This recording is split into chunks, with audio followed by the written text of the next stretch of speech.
Because of poor soil health, planting a variety of crops instead of monocropping as well as crop rotation and cover crops would really help. But the one thing that they know is not doing good for like the soils, like for the soil health, is the tillage. It's like tilling the soil year after year. Unless you have like compacted soil that's not getting oxygen to it, if you break that up, just where it's in areas where it's compacted, then that's supposed to be okay. Well, that's true. I mean, you can do some things like, the standard practices like rotating crops, planting cover crops to help regenerate some of the soil nutrients. Some things that we used to practice a lot more of, back in the older days. I don't know if we do as much of that now or not. What your planting regime is supposed to be like. A lot of people say don't use monocrops all the time. Like, use a variety of different crops, and you plant like herbs in your garden that attract the beneficial bugs that eat the bad pests and stuff. So you're doing that. So those are good things to do. Using natural pesticides from plant sources may be a good way to fight pests or diseases. Well, are there any, those are good practices, are there any natural, people go, I use natural pesticides, and things, are those okay? There might be some natural ones, like, I don't know, like maybe garlic spray, like from plants themselves, that might be okay. You're talking about you use like oil. I guess there's insecticidal oil and neem oil or something Oil, yeah, that you could use. Well, we don't believe in any pesticides at all. My wife prohibits that. It's like, forbidden in our household. But anyway, Yeah. So when we grow our garden, we just like, I told you about the grasshopper infestation we had. We never, one year we just had an enormous amount of grasshoppers. They were destroying all our plants. But it's every morning, she wouldn't let me spray nothing, which I didn't want to either. But I just went out there and I collected as many grasshoppers as I could early in the morning and fed them to my chickens, because they love them. And so that was good for them and getting them off. And eventually I kind of got control of it. I mean, they didn't kill everything, but they were trying to.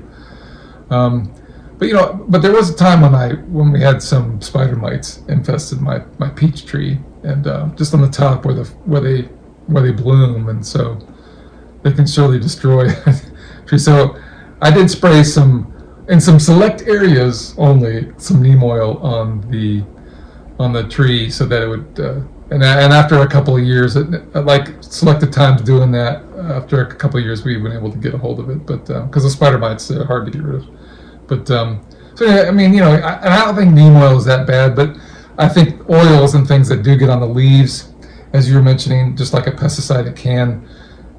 Since the leaves are essential in photosynthesis, it's sort of prohibits that a little bit as well. So, but I mean, it's better to that than using to me anyway, maybe selectively using a natural pesticide like you're saying, garlic oil or neem oil, for extreme cases like that. I think maybe better than dumping a bunch of pesticide on it to get rid of them all. Some chemicals or something. Yeah. Regenerative farming practices themselves help produce healthy plants, which avoids the need to even use pesticides on the plants. So there's a slightly different approach between a farmer and a small landowner. There's camps that, even if you do regenerative farming, some believe that if you use limited pesticides, you're okay. But some believe that you shouldn't use that at all. There's a different approach on how you would use pesticides. And the fact is that you can also probably use, like a lot of gardeners use it, you can use like inoculants and like compost teas, like biochar. Yeah. There's all these soil amendments, soil fertilizers that you can use to help the soil grow better. And a lot of people, they're so yeah, I think what a farmer in the garden can do to approach this kind of pesticide stuff or prevent the use of pesticides is that they can test their soil like once a year. Yeah. You can test their soil once a year and see what nutrients it needs, and then they can use like these foliar sprays on them, and those can help out. Those can give the plants the nutrients they need. Like we were talking about kelp just a little while ago. If you have some with kelp that could really help with the foliar sprays. The problem with pesticides is the opposite effect. Since you spray it, it comes as a spray that comes from the air most of the time. It gets on the leaves and the beneficial microbes on the leaves perish, and it doesn't help it photosynthesize as well. So that's Right. that's like another mode of action that's not well, you know. Right. So your point is that if we can work to make the soil healthy, and in turn make the plants healthy, then that in turn they'll take care of themselves. You don't need a pesticide in those cases, right? Yeah. Okay. Well, that's what some people, but I believe that too, you know.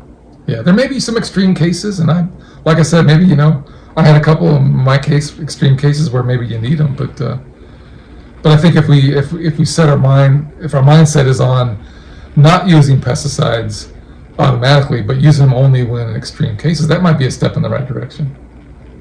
Personally, I think that, I think it'll take a while to get the soil healthy, but once the soil gets healthy again, I say a while. Some say you can do it within like several years. You can get your organic matter in there again, and that helps photosynthesis because the soil organic matter, the deeper you have it go, the more water you can hold in the soil. Yeah. And that helps photosynthesis. And so the fact that the pesticides use up a lot of energy to make, they use fossil fuels to make them, and they prevent some effective photosynthesis. It's like a triple whammy, It's like a big for as far as Carbon cycle too. Carbon cycle, yeah. It disrupts the carbon So cycle. yeah, we're kind of against this.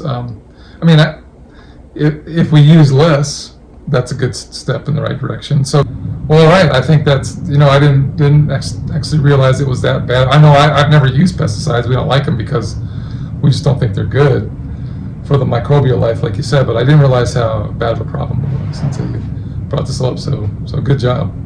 Hope that you also got some use out of this. Yeah, I think I did. I think we did. I hope you at home got some use out of this too. So, yeah. All right, so we're trying to bring up some good subjects, and so I think this was a good one, Matt. So we'll say farewell for now, and we'll talk to you again about some more important things. Until next time. Okay. See you later.